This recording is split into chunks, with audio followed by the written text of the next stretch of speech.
Assalomu alaykum. Mana keyingi zakazimiz ham tayyor bo'ldi. Zakazimiz tayyor bo'ldi. Mana shinaklar. Hammasi bor.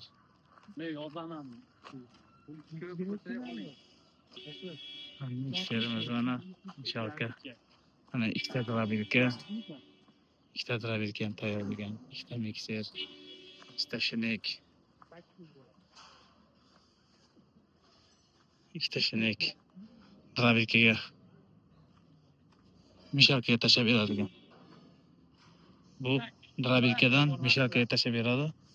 Bu yamadan, mana bu ham ikkita yamadan drabilkaga tashlab beradi. Xo'p, mana keyingilar juftlari.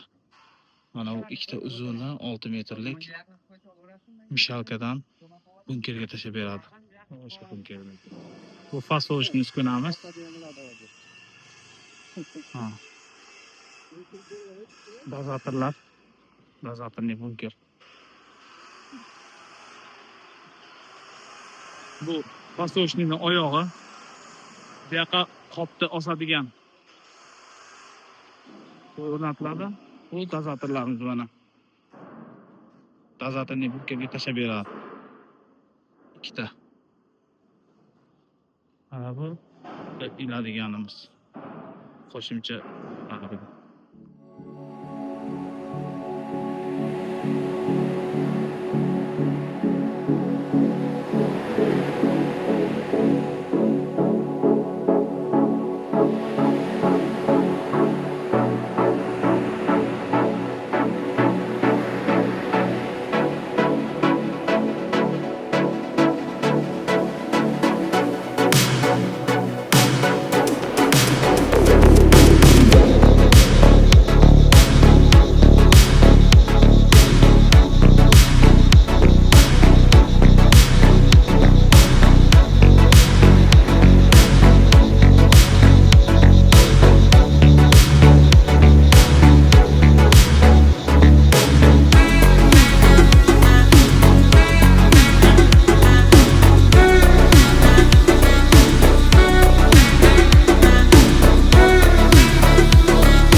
Mana оборудованияni mana shu zdaniyaga qo'yapmiz.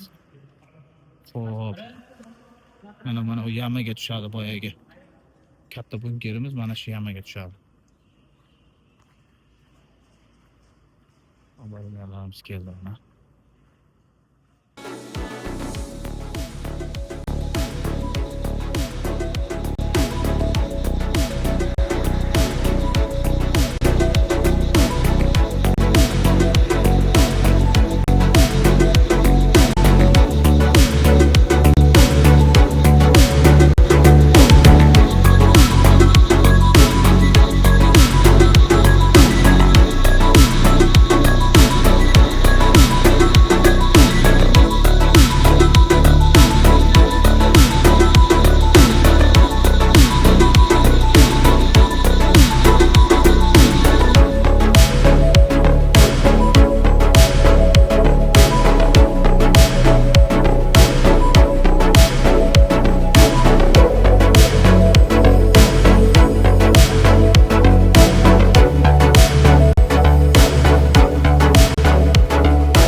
Mana ustanovka qilindi. Xo'p. Fasolishning taglari endi keladi. Qolgan joyi tayyor bo'ldi mana. Ikkita liniya mikserimiz. Bu qo'shimcha mahsulotlarni maydalash kerak bo'lmagan narsalarni solish uchun shinik. Bu maydalanadigan narsalar soladigan shinik.